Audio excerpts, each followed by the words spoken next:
On est passé les amis ce soir à un énorme poil de cul de Diego Simeone, si je peux dire ça comme ça, pour bien sûr passer en tête de Liga ex aequo avec l'Atlético Madrid, bien sûr prendre le dessus avec le goal average particulier, parce que avant de débriefer quand même le match entre le Real et Osasuna comme d'habitude, je voulais quand même revenir sur le match entre Elche et l'Atlético Madrid, que ces enfoirés ont gagné sur le score de 1-0, non pas sans difficulté bien sûr. Ils ont eu, il est vrai, un but refusé par la VAR pour un mauvais positionnement de Suarez sur la passe en retrait de Llorente.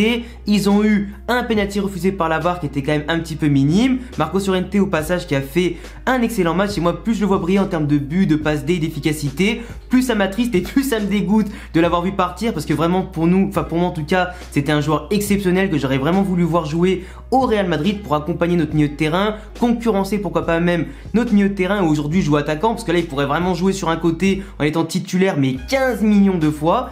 C'est pour moi, c'est devenu un joueur aujourd'hui de classe mondiale, c'est un des meilleurs joueurs en Europe, à l'Atlético Madrid, en Liga et surtout parmi les joueurs espagnols. Donc vraiment, je suis très content pour lui, en tout cas, j'ai pas de rancune envers lui qui est parti, parce qu'il a bien eu raison, si on comptait pas sur lui, tu peux partir, mais en tout cas, ça m'attriste vraiment de le voir briller là-bas. Mais ces enfoirés de l'Atlético Madrid, je reviens dessus, ils ont quand même eu, contre eux, à la 89e minute, un penalty sifflé pour Elche, que l'attaquant, alors je me rappelle plus son nom, parce que j'ai pas checké vraiment qui c'était, il a tiré cet enfoiré sur le poteau.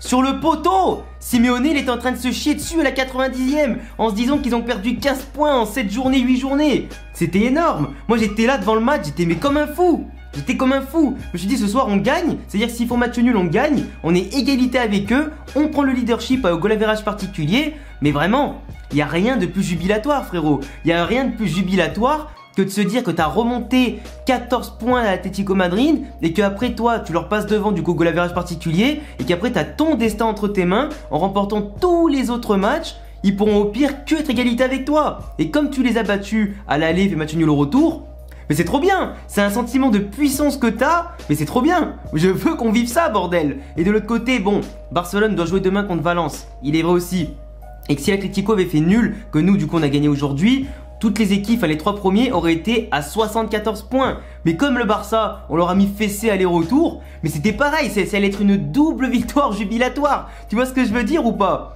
Bon, je suis un petit peu fou, c'est vrai, parce que je suis un petit peu maso avec les autres équipes, etc. J'aime bien voir un petit peu leur sentiment d'impuissance. Là, pour l'instant, c'est nous qui n'avons pas forcément notre destin entre nos mains. On va attendre bien évidemment la semaine prochaine avec le match contre Chelsea pour la Ligue des Champions, le match contre Séville, pour voir si on est encore capable de battre un gros et de conserver bien sûr nos points actuellement, de conserver la cadence que l'on a pour aller chercher le titre en Liga.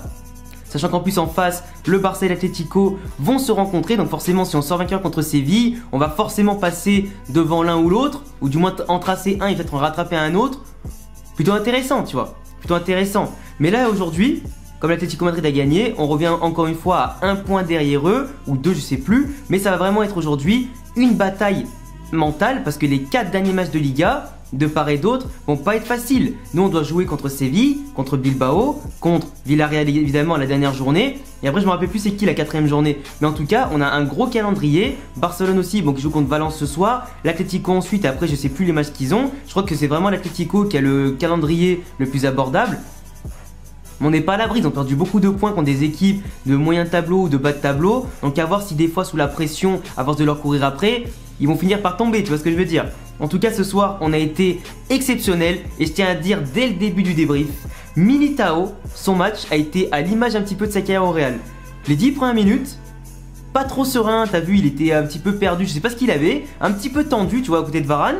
À un moment, il te fait une passe en retrait mal foutue à Thibaut Courtois, du coup, tu sentais pas qu'il avait des pieds de Brésilien sur l'instant, il a failli nous marquer un CSC dès le début pour saccager un petit peu toutes les belles prestations qu'il nous sort depuis déjà 2-3 semaines. Et après ça, le mec s'est libéré. Il nous a fait une tête, un tir, une autre tête, nanana, plein d'occasions, dont une qui était magnifique, pas marquée. Et ça vient de lui. Moi j'étais sûr ce soir que si on marquait, vu que tout on a eu plein d'occasions, plein de tirs, etc., qu'on dominait le match avec quand même vraiment une grosse possession du ballon, plus de corners, plus de coups francs, plus de frappes, plus d'actions en tout cas, enfin de part et d'autre. Je me disais c'est pas possible, soit on va faire 0-0 comme contre Retafe contre le Betis, soit là si on marque ça va être sur coup de pied arrêté ou un truc comme ça, pas le choix, tellement Osasuna était recroquevillé derrière, tellement il fermait les lignes de passe, tellement il était solidaire, tellement il dégageait les ballons très vite. Je me suis dit que là, peut que y avoir un coup de pied arrêté vu que de tirs de loin, vu qu'on a tenté très peu de tirs de loin, que les combinaisons étaient un peu approximatives, que Vinicius était pas dans un grand soir pour percuter, pour conserver le ballon et combiner avec les autres, toujours un ballon un petit peu en retrait pour tout le monde, quand c'était pas lui c'était un autre qui a envoyé le ballon trop haut, trop à gauche, trop à droite, sortie de but, ou dans les gants du gardien c'était pas bon. Les centres en retrait aussi, pas appuyés, on voit que les joueurs des fois dans la précipitation, plus le chrono tournait, bah tu vois ils étaient moins sereins, moins lucides et tu les voyais ils regardaient peut-être pas un petit peu avant de centrer, ce qui faisait du coup à chaque fois que nos occasions, même des fois en supériorité numérique, bah on les gâchait, c'est quand même dommage. Mais Militao, vraiment à l'image de ses prestations depuis 2-3 semaines, exceptionnel. Et moi je pense que ce but, même si j'aurais préféré voir un but comme ça par exemple en Ligue des Champions contre Chelsea, pour venir encore plus ajouter une belle valeur ajoutée à son but,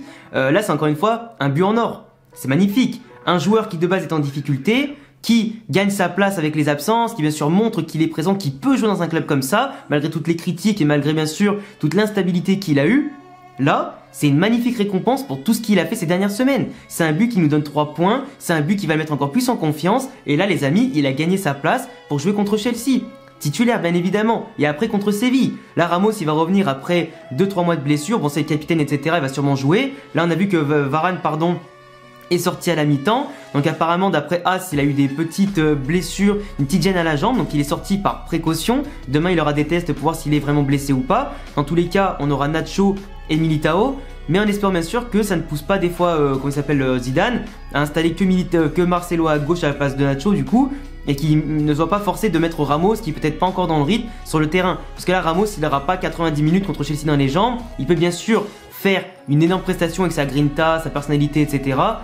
Mais à cause du manque de rythme et de placement etc avec les autres, avec Militao surtout, parce qu'ils ont très peu joué ensemble, j'ai peur que mettre Ramos et Militao ensemble, ça fasse pas bon ménage, tu vois ce que je veux dire, au niveau tactique je parle, au niveau de l'entente, parce qu'ils ont pas beaucoup travaillé ensemble, à part aujourd'hui, on voit que Militao, il est vraiment très à l'aise avec Nacho.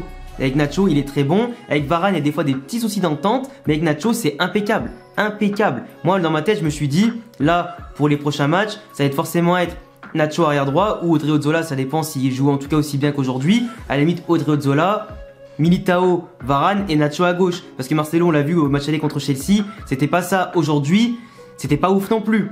C'était pas ouf non plus. Varane, il a fait une mi-temps correcte, mais s'il n'y avait pas forcément trop de choses à faire offensivement. Osasuna, ils ont quasiment sur l'ensemble du match pas fait grand chose, ils ont tiré moins de 5 fois au cage.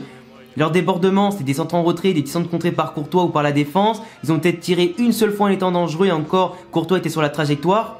C'est pas grand chose, on n'a vraiment pas été mis en danger. Osasuna, on l'avait vu dans l'avant-match que c'était moins d'abus marqués par match joué, donc forcément plus dangereux que ça, il y a forcément mieux ailleurs, c'est sûr, mais du coup on sait que c'était une équipe qui, si tu marquais le premier but, ils allaient devoir se découvrir et ils allaient pas forcément te faire mal. Là même avec l'équipe B, B, C, tu vois un truc comme ça, tu vois l'équipe B, l'équipe C, le Real a fait le job. Et ce qui est bien aujourd'hui, c'est qu'on a fait tourner, on a été tactiquement en place dans le 4-3-3, 4-2-3-1, ça dépendait comment Hazard se déplaçait sur le terrain, mais on avait quand même aujourd'hui l'occasion de faire souffler Emre Kroos et Luka Modric et d'autres joueurs en tout cas qui ont pu tourner au fur et à mesure du match, qui ont pu sortir les uns après les autres pour arriver avec un bloc frais de titulaires et de cadres contre Chelsea, sans blessure, bon à part Varane qui on sait pas encore si ça va être sérieux au point de pas jouer contre Chelsea mardi ou mercredi, mais bon, en attendant le job il est fait, on a pris les 3 points, on trace le Barça, on rattrape l'Atlético Madrid pour le mettre la pression, on a fait souffler les cadres, les jeunes ont été bons, franchement, Blanco les amis, plus de 10 km au compteur, voire 11 km au compteur dans le match, il a été présent physiquement, tactiquement et techniquement. Ça se voit qu'il est très bon, il est passé dans la hiérarchie un petit peu devant Isco, mais ça se voit en tout cas qu'il a du ballon. Ça se voit qu'il est intelligent, il se place bien entre les lignes, il apporte le soutien là où il faut aller, il comble bien les brèches quand son coéquipier monte. Franchement, bon, c'est Osasuna, l'autre jour c'était Retafe, etc. Là, à voir dans les prochains matchs, etc., les prochains mois contre des équipes un peu plus fortes, ce qu'il vaut. Mais pour moi, au niveau intelligence footballistique, il a du ballon le gamin. Il a du ballon. Gutiérrez, super bonne rentrée arrière gauche, franchement, il monte, il hésite pas, il prend les ballons, il combine. Il joue sans pression, 1-2 touches de balle, franchement il est solide au duel, cesse pas déborder, plutôt pas mal tu vois. Arribas comme d'habitude très propre dans les petites combinaisons quand il rentre, bon il a joué que 5-10 minutes aujourd'hui, mais plutôt pas mal. Isco j'en ai parlé vite fait, d'habitude on sait très bien qu'il a en ce moment, il est pas dans le coup, il est moins impliqué, il arrive moins à faire les efforts, il a du mal à gérer son jeu. Là aujourd'hui il a failli marquer un but magnifique derrière son petit gauche-droite et après la frappe trop croisée. Moi dans ma tête il y avait but tu vois. Je pensais qu'il avait cassé la cage et tout ça, malheureusement ça passe à côté. Mais sinon très belle rentrée pour au moins 5-10 minutes. Eden Hazard il a fait 70 minutes, top. implication, il a couru, il a défendu, il a récupéré des ballons, il a géré le jeu, en tout cas Osasuna qui était placé très bas, ça lui laissait des espaces, de la liberté, il était très peu attaqué, il a su en tout cas provoquer pas mal de choses, manque d'efficacité bien sûr dans le dernier geste, des fois il y avait des centres en retrait, trop sur le gardien, il débordait mais des fois il s'enfermait un petit peu, mais en tout cas on voit qu'il est en jambes et c'est vraiment de bon augure pour Chelsea.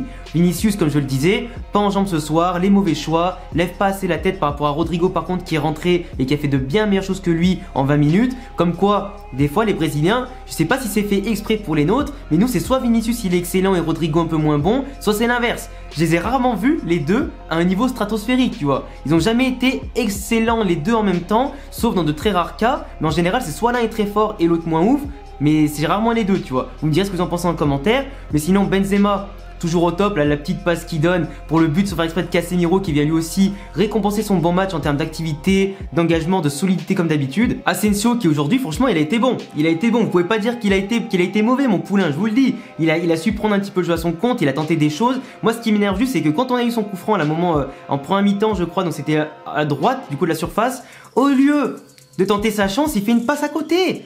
Moi ça me saoule que chez nous, tous les corners et les coups francs, bien souvent, on les joue à deux. Putain mais tirez-les directement. On a Militao, t'as des mecs qui vont aller chercher de la tête, des Casemiro, t'as même Benzema qui est bon de la tête, mais tirez. En plus quand t'es près de la cage comme ça avec ton pied gauche magnifique, frérot frappe. Frappe et au pire sera dévié par un défenseur, par un attaquant, tu sais pas, des fois le poteau, le gardien qui repousse, ce sera toujours plus dangereux que de la donner à un mec qui va tirer sur 1 million de pélos passés devant la cage. Bien évidemment. Après sinon voilà, Courtois comme d'habitude, bon là il a pas eu grand chose à faire.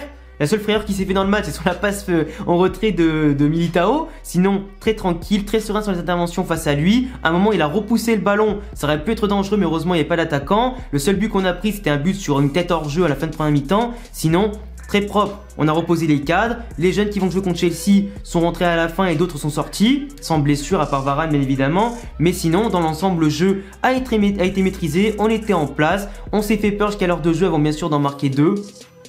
Voilà, le job il est fait, on peut s'arrêter là je pense. En tout cas les gars, je vous laisserai me dire tout ce que vous pensez de ce match dans les commentaires, de mon analyse aussi également. On va la gagner cette putain de Liga les gars, on aura notre destin entronommé en gagnant tous les matchs de la saison. Maintenant, on se retrouve dès dimanche soir ou lundi soir pour l'avant-match entre le Real et Chelsea. Et bien sûr après le mercredi pour la review comme d'habitude. Du coup si vous ne voulez pas la rater ça, abonnez-vous, cochez la cloche, suivez-moi sur tous les réseaux qui s'affichent ici, Insta, Twitter et Twitch bien évidemment, et à bientôt les amis pour prochaine vidéo, ciao.